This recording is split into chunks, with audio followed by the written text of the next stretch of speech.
Just wanted to check in on a couple different things. We've been doing some check-ins with different staff members and talking about how life is at home for them right now. And I think it'll be interesting to ask you about how it's going with you and your kids as you become a teacher now every day of the week. And secondly, I just wanted to get in some high school guidance questions because I know a lot of people have questions on that. So first of all, I know you have your girls at home with you, and if you remind everybody what grades they're in. Sure. I have three daughters. I have an 8-year-old, 7-year-old, and a 4-year-old. All right, so that's a busy household right now, and everybody's Absolutely. at home. So what does the routine look like? I know everybody's kind of modifying what works for them as we move forward. What does your routine look like over the last couple of weeks, and where do you see it going as we move forward the next month? Well, for us at home, I think to start, it was lack of routine, which was partly the issue. Having three kids at very different grade levels, age levels, developmental levels, definitely a challenge. So we've really kind of tried to, this week, we've really got into a routine. The teachers here in this school system have been pushing out information. And what we're trying to do is just cover a different subject area each day. Making them feel safe and comfortable first and foremost. I think that's pretty much been a lot of our focus, to be honest with you. I think the first couple weeks, you can't hide what's going on, and they ask lots of questions. There's a lot of anxiety. I think with my kids, it comes out a little bit at night where they ask a lot of questions that are, in their minds, very serious. They think they're going to stay back. They're worried about school, missing school, and just assuring them that, they're not going to be staying back, that they're still going to advance forward, that we're here to support them. So we kind of have been doing that for the first couple of weeks. And now we're getting into the routine with, again, our school systems giving us information to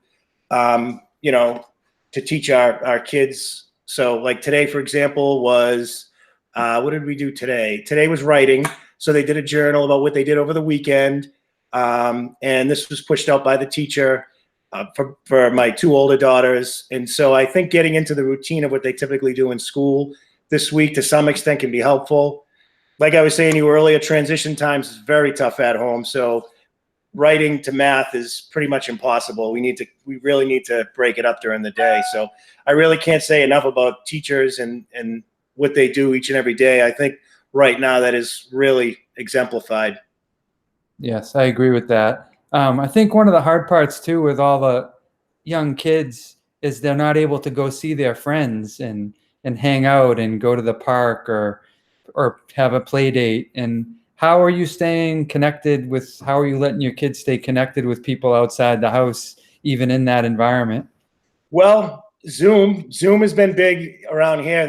They've actually had a couple of Zoom interactions with their friends, which has been cool, not just through the teacher, but just through the parents communicating and setting up a Zoom time.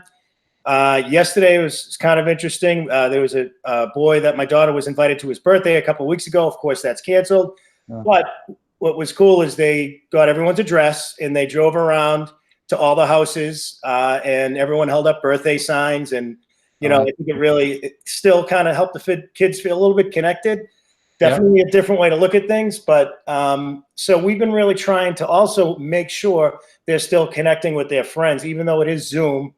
My older daughter takes karate, so that's been virtual karate lessons. Oh, that's awesome. Which has been good. And so we're just trying to find ways with this new normal for now anyway, to keep that social interaction going. Yeah, no, I'm so thankful for these ways that we have to stay connected. I can't imagine. I think the last big flu pandemic I heard was like 1918. I can't imagine, having to be, quarantined in a different environment where we couldn't reach out. I've been calling my mother at night, checking on her, and having those cool things that kids can do. And I know you said your kids are feeling it at night. I think we all do at the end of the day when we get tired. Anything else you can relay about trying to keep the kids' fears down or not raise anxiety? Any other pointers you might give to parents? Yeah, I mean, again, I would just say assuring them that they're going to be safe, that this will pass. and they'll be back to school eventually. They'll be back to their routine, and they can use this time right now to spend with family, which I think is a great thing. You know, we're connecting now more than we've ever connected before. Sometimes that's good, sometimes that's bad, but I think that just being there in a supportive role, and also to make sure the adults support each other and make sure that, you know, you're doing what you need to do to take care of yourself. If you're at home now, I mean, you know, you can access lots of things online, yoga, deep meditation, those types of things. So trying to do those things now, I think, is even more important. Yeah, I think when I talked to Chrissy and Bobby last week, they mentioned how they kind of tag team to make sure that each one of them has some time to themselves, because it's really important. And I do think ultimately at the end of all this, the kids are going to look back on this as a historic event. They're going to look back on and say, oh, I remember doing these fun things with my parents, or that virtual play date or the virtual birthday party. Those are the things they're going to remember if we can just try to keep the anxiety down. What are you and Tiffany doing to kind of tag team and sort of give each other a little time to yourselves during the day? You know, it's tough with 3 kids because tag teaming is not as easy because they're 3 active kids. But, you know, we have a situation here where if one of us want to go relax in a different room, you know, we have a setup in our basement where we have a whole bunch of activities for the kids. So one of us can go down there while the other one, you know, again, where we're still working during the day to some extent, you know, checking emails, catching up on work, calling family members, and we try to just separate a little bit. And when I mean that, when you're locked in a house, separate is, you know, someone has to go in one room while someone goes in the other room. Right. So that's kind of some of the things we've been doing. We've had some social interactions on Zoom too, the adults kind of getting together, believe it or not. We've had a few of those with some of the parents in town here where we've connected through Zoom, which is hilarious. Everyone's making the best they can with it. Yeah. So again, the adults need to maintain those social interactions too. That's right. I heard of Zoom happy hours happening with parents and people playing categories on Zoom. And I think Jordan Marino actually had a trivia night on Google Hangouts for teachers last Friday that I heard went pretty well. So there's definitely some neat things people are doing. Another funny one is Marco Polo. I don't know. That's one where you can record videos and send it. So I have that going on with my cousins in California, and I have a cousin in California, one in Virginia. So you just record like a little video and you can send it to, you know, you send it forth. It's cute. It's something a little bit different, but it's another way to connect. That's cool. That's cool. So I wanted to turn to a couple of the high school questions.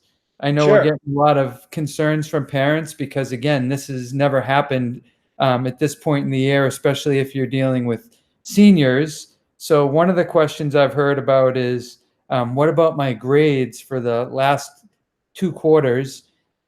What's going to happen if the colleges don't see like regular grades? If it's a pass and fail mark instead of a regular grade, aren't they going to look upon that negatively? Well, first I can just say in terms of grades, that's still in discussions at the high school. I know Mr. Sullivan has really been talking about this with department heads. We've had a couple of meetings. So we're trying to figure out what is the best step in terms of grading students, whether it is pass fail or, you know, numeric or letter grade. And we're looking at and speaking with surrounding districts, as you know, as you and Eric have been doing, to find out what they're doing at the high school level for grades. We're hearing from colleges, and it's starting to trickle in kind of in dribs and drabs. But you know, like Duke University has said that they're going to just look if a student's pass fail, you know, in terms of their transcripts, then they're not going to hold that against them. A couple other schools are, I think, going to follow suit in terms of if seniors going off to college have a pass or a fail for a final grade. That, you know, again, at colleges, what we're starting to hear is that will not be held against them. I think right now most seniors have been accepted. So really, I think they should be in pretty good shape. You know, if this were to happen at the beginning of first quarter, that might be a different discussion, you know, but the timing might actually be okay because, again, colleges have a good sense of where students are academically. They've seen them perform in the first semester. What we are hearing from colleges, though, is the May 1st deposit deadline, which is typically considered the universal deadline for students to let a college know they plan to attend, so they send a final check. There is a definite trend that's moving to June 1st. So for any seniors and parents listening, I would check on the colleges that you plan to attend, because they may very well have moved the date to June 1st. I think the reason they're extending this for high school seniors, I think the reason is certainly what's going on. Colleges think students' attitudes may shift a little bit about where they may enroll. So that could have an impact on where a student attends college. And so plus they realize just the timing of this, it's just difficult. So for a student to decide by May 1st without, maybe they can't go on that last college visit, maybe they can't do that now. They can't go on a visit. So I think colleges are now are starting to extend that deadline to June 1st. So I think parents should certainly, and seniors should keep that in mind. Great. And then we were also talking before we started recording about course selections and some questions people might have about that process. Yep. So students in grade 8 were in good shape, and the 8th grade that are coming to Burlington High, because they actually had already completed the process. So I think our incoming 9th graders are in good shape with their selections. The current high school students, grades 9, 10, and 11, we just closed up the portal on Friday. So they had the opportunity to make their selections. And the counseling staff at the high school is going to go through all the student requests now. So I would encourage I would encourage students in grades 9, 10, and 11 that have any questions on course selections, that they reach out to their counselor. They can reach out to me directly. We also just posted a Google Doc that shows the counselors reminders of what our emails are. And the counselors have been awesome. We've met 4 or 5 times already. We've had meetings to discuss how we're going to plan around the course selections. And every counselor is using You Can Book Me. Many counselors have already had Google Hangout meetings. So we want to make sure students know that we're available, again, to allay any fears about the course selections. Again, with all this going on, don't worry about it. We're going to make it work. We're going to make course selections work. We want students to be safe. We want students to feel comfortable, because we're all in this together. So, but please, I would just encourage any students with any questions to reach out to their counselor. And we also had discussed scholarship program, and I know that's on people's mind because deadlines are coming up for that as well.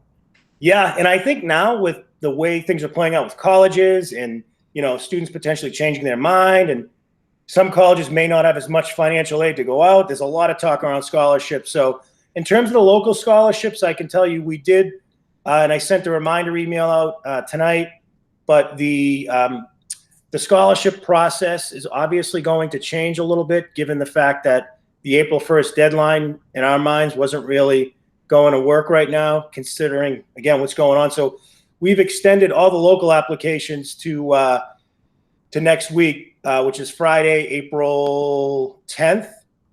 And we haven't figured out exactly how we're going to do this, but it's going to be a drop-off. Students are going to be able to come by the high school between 10 o'clock and 2 o'clock on April 9th and April 10th. Again, between 10 and 2, April 9th and 10th. We plan to have someone collecting applications as of right now. Again, we're still talking about how that's going to look. Students can just drop off applications. Our hope is they don't even need to get out of the car. They can just drop them off with someone, and then we're going to take the applications from there and process them and make sure they get out to the appropriate donors. Great. And just to clarify, this is the Burlington local scholarships. These aren't state level or national scholarships, all the locals. Yeah, this is the annual program that you guys run. Correct. Yep. Anything else on the guidance front that you want to mention? Well, again, like I said, I would just encourage students, please reach out to your counselor if you have any questions or concerns. I think you heard Chrissy Concession mention the Bridge program is pushing out a social emotional activity once a week, which I think is great. In fact, today's I think would be appropriate for any grade level. that went out. In fact, I printed it out for my kids. It was an activity where the students just need to circle some of the things that they're excited about that they're doing now, and then come up with some things that they're going to work on. Pretty simple activity. And again, just know that although the counselors, we don't obviously teach in a class, and I know teachers are going to be available at certain times at the high school, the counseling staff, again, is available through, you can book me through email and Google Hangouts. So Great. Any question, there's no such thing as a stupid question. Please let us know. Don't be afraid. Anything at all, let us know. So the way I've been ending these conversations has been asking people about the gratitude they might have, because we're all in this situation that can weigh on us and cause anxiety, and encouraging people to look for positives that have come about because of this situation. So just want to ask you, what sources of gratitude have you had during the last few weeks? Well, I can tell you that the leadership, honestly, with you, with Eric, has been great. You've been pushing out the information. You've been communicating and being very transparent about it. I think Mr. Sullivan and the department heads and the teachers at the high school really have been amazing. Situations like this, you start to see how people react in these situations, and really everyone at the high school, I can say too, has really risen to the occasion, the counselors as well. And then personally, I have to give my wife all the credit in the world, because she is, really dealing with the kids constantly every day, which again, we've been busy at work. So I have to go to a secluded part of the house and, be tied to the computer for a little while. And she's been doing a great job managing all three. So I got to give a lot of gratitude to her as well. No, that's great. Well, thank you. And I hope everybody's finding some sources of gratitude during this difficult time, because otherwise I know things can really weigh us down. Excellent. Yeah. Thank you, Patrick. I appreciate it.